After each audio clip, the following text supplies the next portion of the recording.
Welcome to the Educated Parent Podcast. I am your host, Dr. Leah Kliansky, and today I'm going to go back to our storytelling topic and tell you how you can process conflict with your children after the fact by using a storytelling strategy. You have a fight with your child, you have a disagreement, everyone gets upset. How are you going to have a conversation about that later on without them feeling too defensive and getting to really hear you? Storytelling is the key. I'm going to tell you exactly how to do it. You're listening to Educated Parent, the parenting podcast where I teach you realistic, expert parenting hacks to solve your everyday parenting problems so that you can reduce your stress, build your confidence as a parent, and raise thriving children. My name is Dr. Leah Kliansky, and I'm a licensed clinical psychologist, owner of Thriving Child Center and PCIT Experts Child Psychology Practices, and a real-life parent of 2 young children. I am the same as you. I am invested in being the best parent possible and raising thriving children. I also get overwhelmed, I make mistakes, and I forget what works. I do have 3 unique parenting advantages that you may not have: a PhD in child clinical psychology, over 15 years of clinical experience working with families, and a network of other experts that I can text for parenting advice whenever I'm lost. I'm here to bring my expertise and my expert network to you so that we can solve your everyday parenting dilemmas together. I am so glad you're here. So this is another one of our chats, just us, no guests, and I'm going to tell you again about stories.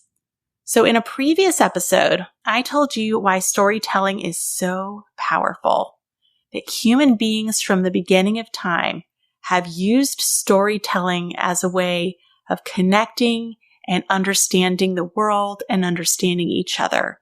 We all love a good story. We learn things from stories that happen to other people that we could not hear or understand if someone told us directly to our face, especially young children.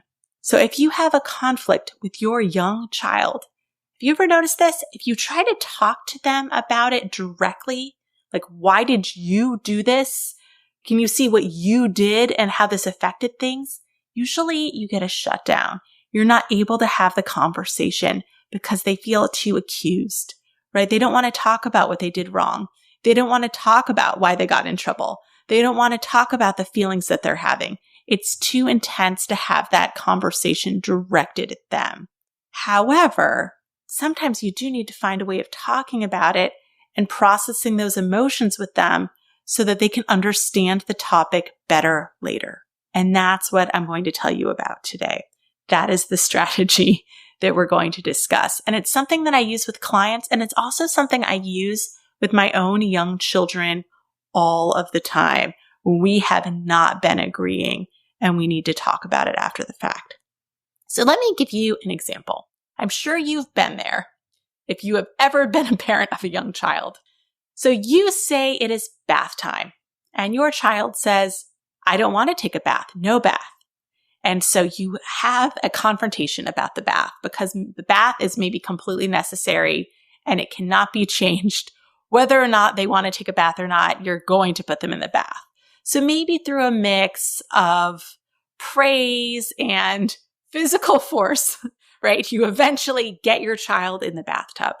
So now they're in the bathtub and now they don't want to get out of the bathtub, right? They forgot the bath is fun, but now they're in there with the bubbles and their toys and maybe the song you're playing on your phone. And now they're invested in staying in the bath. They're invested in staying in the bath forever.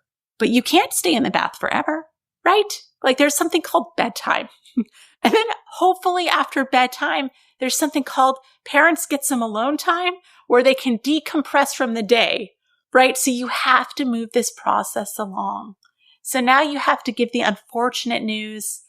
Guess what? It's time to get out of the bath. And maybe you give a bunch of warnings, in 2 more minutes, in 1 more minute. The hard thing though is if you're really little, time kind of has no real meaning for you. So it's hard to understand that. And all you know is you are having fun in the bath.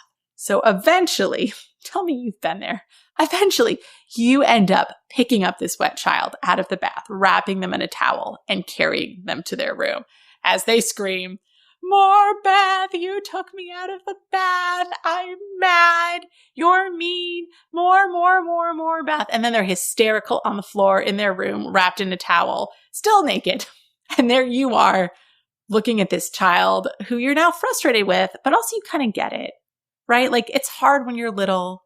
They wanted to be in the bath. First, they didn't want to be in the bath. Then they wanted to be in the bath. Now they're mad that it's over and they're furious with you. And you want to be able to talk about this with them.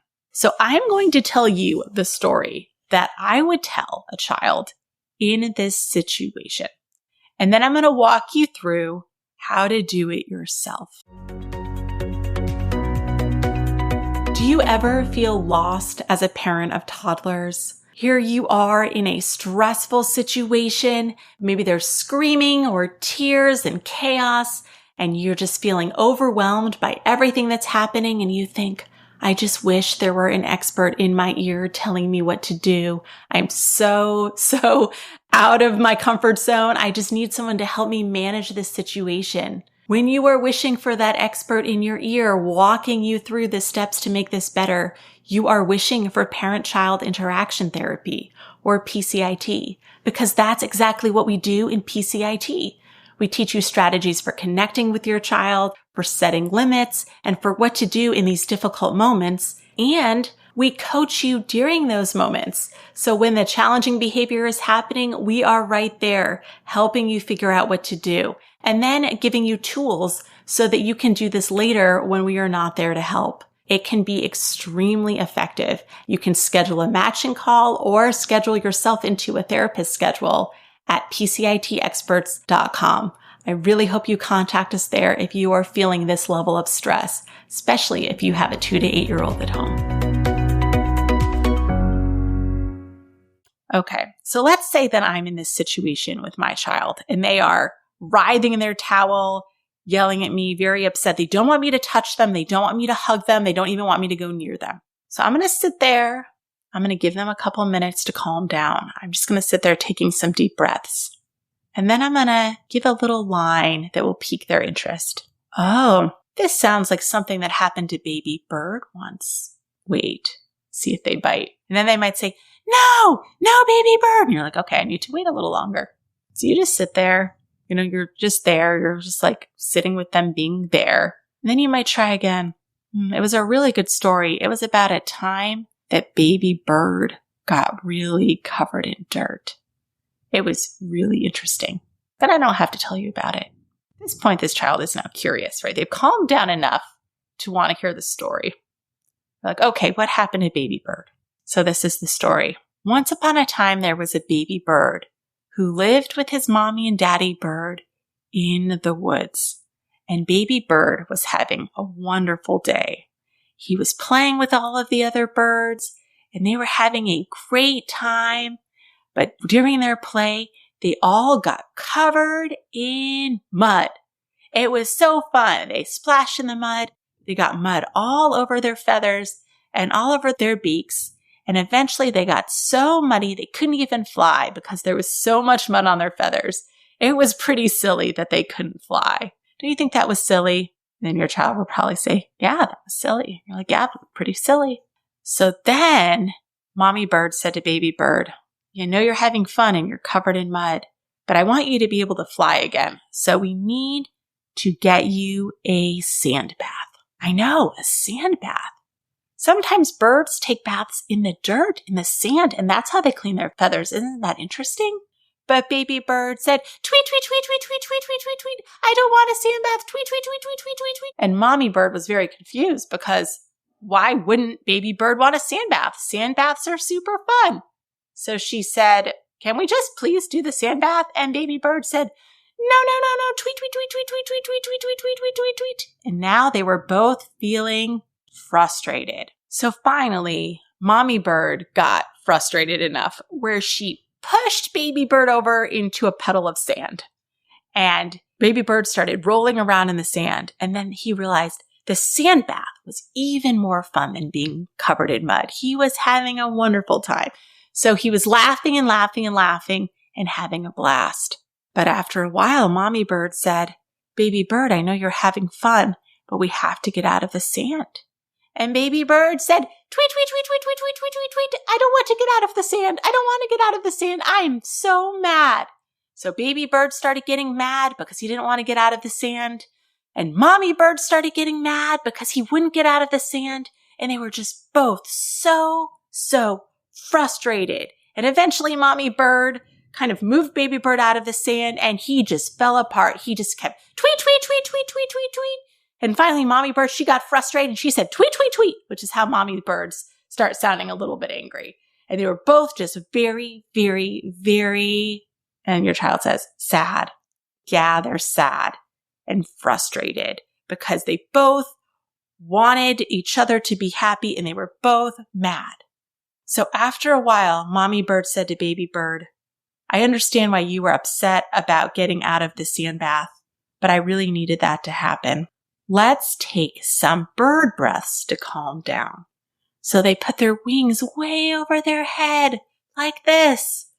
Now I'm lifting my arms up over my head. And then they let out a deep breath. And they did that twice more. And one more time. And then they both started feeling a lot better. And Baby Bird said, "Mommy Bird, I'm sorry for tweeting at you. I know that you just wanted me to be able to fly again." And Mommy Bird said, "I understand, Baby Bird. It makes sense to me that you were upset. Thank you for understanding my perspective." And then they did a special bird hug and they both felt a lot better. And then they flew away together back to their nest and settled down for the night. The end. What do you think about that? Do you notice that I retold the exact story of what happened with the child? There's some tweaks, right? I changed a couple little details for fun, just to keep it a little different. I put in a sand bath. I added the tweeting as the yelling. I think that would lighten it up a little bit. But what your goal is to be able to let your child hear about what happened to them, right? Let's process. This is what happened. This is how you were feeling and why it was valid. Here's how I was feeling and why it was valid, right? This is where we're both coming from. And the story is interesting. So usually by the end of the story, you now have a calm child sitting in your lap talking about it. And then they might say, "Tell me the Baby Bird story again." And if you have time, maybe you do, right? You're just trying to make everything make sense to them. You're just trying to re-explain. Notice that I don't then add, "Have you noticed that you're like Baby Bird?" Right? Like it's not an accusatory. Like your child's doing things that are developmentally appropriate. It's developmentally appropriate for your child to not want to take a bath and then not want to stop taking a bath. That is all of our universal experience, right? We've all had that happen with a child if we are a parent. We've all experienced that. That's because it's really hard for little kids to know what they want and don't want, and it's confusing at night. But just helping them understand what happened in a way that they can actually listen to helps them find that congruence. It also helps them understand everyone's emotions. Now they get to see your perspective without you having to scold them, right? Because it's really, really hard for little kids to understand grown-ups' perspectives. I think that they don't even fully get that we're human. That's why they can say really hurtful things to us. Like, "You're the worst, mommy." And they're not thinking like, "Wow, maybe I stabbed you in the heart with my words," right? They don't mean it that way. They're just expressing their emotions. But this is a good way of teaching perspective taking, helping understand emotions and processing the difficult event. So I've done this with all kinds of situations. I've done this with two siblings fighting, telling a similar story. A time that someone didn't get what they wanted from the store and they were very upset. You can tell a similar story, right? You're just basically letting them know. So the formula for this story is very similar to the formula for the last time we talked about how to tell a story to prepare your child for an event. Except for instead of telling them what's going to happen, you're going to tell them about what actually did happen and how people did feel about it. And you're going to give them space to do that. So step one is you are going to tell your child the story of what happened, right? You're going to pick a character. You're going to keep it super simple. You're going to keep the original plot, and you're just going to let them know this is what happened. This is what happened to this animal, and this is what happened to the parent of this animal, and this is how they felt about things, right? Just retell them the story. It is a good idea to put in pauses into the story. Give them a chance to jump in and add their own feelings, right? You can say, and then baby bird was feeling. Silence. And they'll tell you, frustrated. And sometimes they'll tell you more because nothing went right today. Well, it was hard for baby bird. Nothing went right for baby bird today. It was extra tough, right?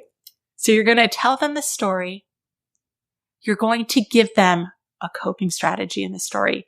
3 deep breaths is a good one almost always. Hug with the parent is a good one almost always. You're just going for something very simple. You're like, this is the world, and this is how you felt, and this is how I felt, and this is how we can deal with it together.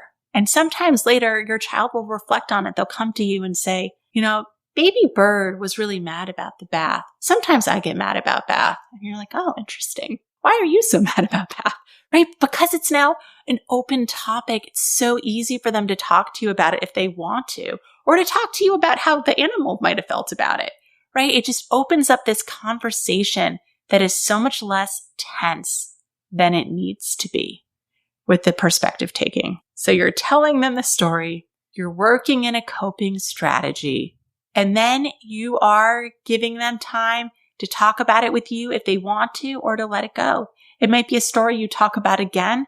It might be something you never talk about again. But in the storytelling, you have repaired your relationship with them. You don't want to force the story on them before they're ready to hear it.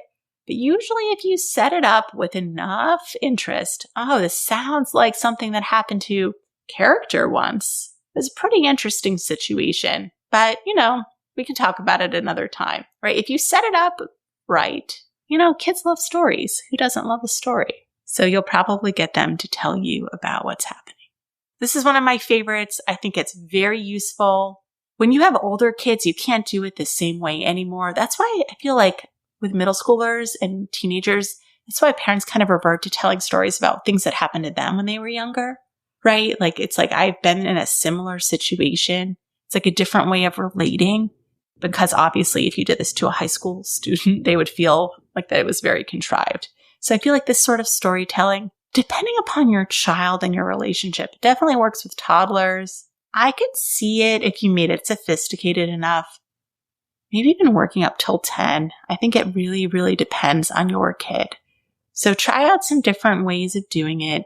Remember, it doesn't have to be the most creative story in the world. It just needs to follow the general plot, teach a coping strategy, and basically you're providing psycho-ed about feelings.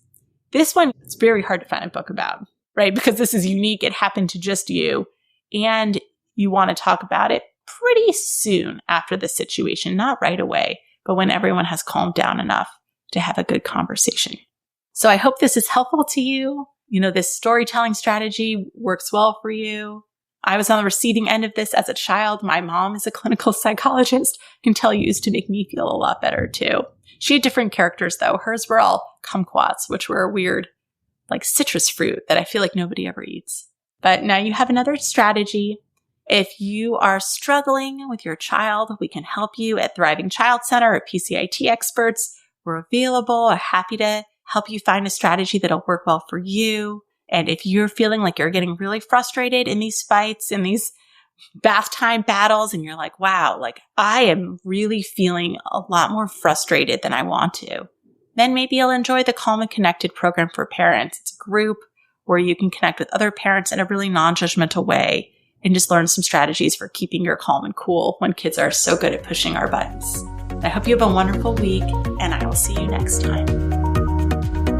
Thanks again for spending time with me on Educated Parent. If this episode helped you feel more confident in handling those parenting curveballs, hit follow so you never miss an episode. Know a parent who's stuck in the endless cycle of conflicting advice? Send this their way because we all deserve parenting strategies we can actually trust. And hey, if you have a minute, leave a review. Your support helps other parents find real expert-backed solutions instead of just another opinion online. One last quick reminder, this podcast offers general advice, but every family is different. The advice offered in this podcast is not medical advice and is not appropriate for every family. If you need personalized parenting support, connect with an experienced clinician at Thriving Child Center or PCIT experts. That's it for today. Thanks for listening, and I'll talk to you next time.